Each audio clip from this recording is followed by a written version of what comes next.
বৌমা আজকে কিন্তু পার্লারে যাবো। পার্লারে কেন মা?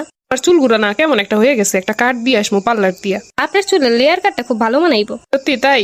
হ্যাঁ মা, আপনাকে খুব সুন্দর লাগবে। বলছি তোর আলমারিতে গুছাইতে গিয়ে দেখলাম অনেকগুলা জিন্সের প্যান্ট, টি শার্ট। বলছি ওইগুলো পড়তে পারিস না? এরকমের গরমের ভিতরে কাপড় চুপড় কতগুলা পেঁচাই আসিস। হ্যাঁ মা, ওইগুলো পরা যাবে? পাবে না তো কি, ওইগুলাই পড়বি। এই যুগে কেউ শাড়ি চুড়ি ওরকম পেঁচাই বসে থাকে নাকি? আর তার থেকে দুই একটা আমারেও দিতে পারিস, আমিও পড়ুম। আমার গুলা তো আপনার হবে না। ও তাই? তাইলে এক কাজ করবো, আজকে পার্লার থেকে আসার সময় কিছু নিয়ে আসবো আমার জন্য কিনা। ঠিক আছে মা, আপনি এগুলো পছন্দ করেন আমি তো ভাবতেও পারি নাই। এই থেকে আপনা আপনি করতেছিস, আমি কি দোকানদার নাকি? আমারে বলবি মা তুমি। বল বল একবার বল মা তুমি। মা তুমি। কি সুন্দর লাগতেছে শুনতে, আবার বল মা তুমি। মা তুমি। আমি জুয়ান জান থাকতে আমার শাশুড়িটা আমার কিছু করতে দিছে না, কোনো ফ্যাশনই করতে পারি না, কোনো সাজগুজো করতে পারি নাই। কিন্তু এখন তুই আসছিস, তুই আর আমি মিলে ফ্যাশন করবো, দুজন মিলে কেনাকাটা করবো, সাজুগুজু করবো, দুজন মিলে পার্টি করবো। ভাবা যায় এরকমেরও শাশুড়ি হয়? নিজে সারা জীবন করতে পারি না, তোরে নিয়ে এবার করবো। চল এবার পার্লার থেকে আসি। বল তো আমারে কেমন লাগতেছে? মা তোমারে তো হেভি লাগতেছে। সত্যি বলছিস তো? হ্যাঁ মা, আপনার সেই সুন্দর লাগতেছে। মা তাইলে আমি যাই রান্না বসাই দেই। রান্না বসাই দেই মানি? এখন আবার কিসের রান্না? মা দুপুরের খাবার তো দুপুরেই শেষ, রাতের খাবার তো আর রান্না করা হয় নাই। তো কি হয়েছে, তাই বলে কি রান্না করা লাগবে? তাহলে মা? ফুড পান্ডা দিয়ে অর্ডার দিমু, দরকার হইলে রেস্টুরেন্টে গিয়ে খামো। ও এরকমেরও শাশুড়ি হয়? আমরা দুজন কি খালি রান্না বান্না করে কাটামু নাকি? এখন সময় জীবনটা উপভোগ করার, এখন যদি শুধু রান্না করে শেষ করি তাহলে কি হইব? তোমার মতো শাশুড়ি পাইলে আর কি চাই জীবনে। আয় আমরা দুজন মিলে টিকটক করি।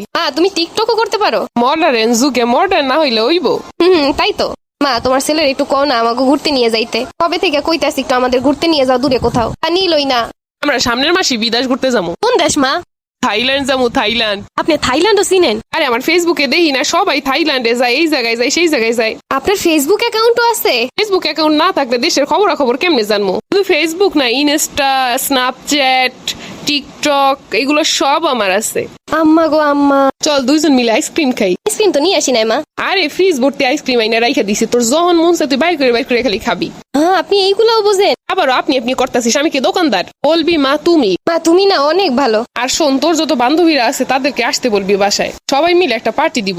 এটা কি শাশুড়ি না ফেরেস্তা? আর শোন, মন খারাপ লাগলে আমারে বলবি, যেখানে যাইতে ইচ্ছা করে, যেই বাসায় যাইতে ইচ্ছা করে, যে বান্ধবীর সাথে দেখা করতে ইচ্ছা করে, আমায় শুধু একটা বার বলবি। আমি কি ঠিক শুনলাম? আমারও দুইটা বান্ধবী আছে, ভাবছি ওদেরও ডাকবো। ঠিক আছে মা। চল যাই ফুচকা খেয়ে আসি। আজকে তো অনেক রাত হয়ে গেছে। রাত 10টা বাজে, এইটা কোনো সময় হইলো? চল ফুচকা খেয়ে আসি। আচ্ছা মা। মামা 2 প্লেট ফুচকা দেন তো। ঝাল কি বেশি দিবে না কম দিবে? মা ঝাল ঝাল কইরা। আমারও ঝালঝালি পছন্দ।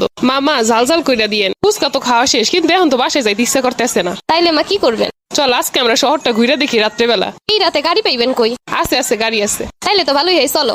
এরকমের শাশুড়ি পাওয়া যায়? আমার তো কিছু কওনি লাগে না, সবই সে জানে। এরকমের শাশুড়ির পা দেওয়া পানিও খাইতে মন চায়। আজ যদি আমার মাইয়া থাকতো তাহলে কি আমি তার সকালাত পূরণ করতাম না? তুই তো আমার নিজেরই মাইয়া। এখন খালি আমাকে সংসারে একটা ছোট আসলেই হয়।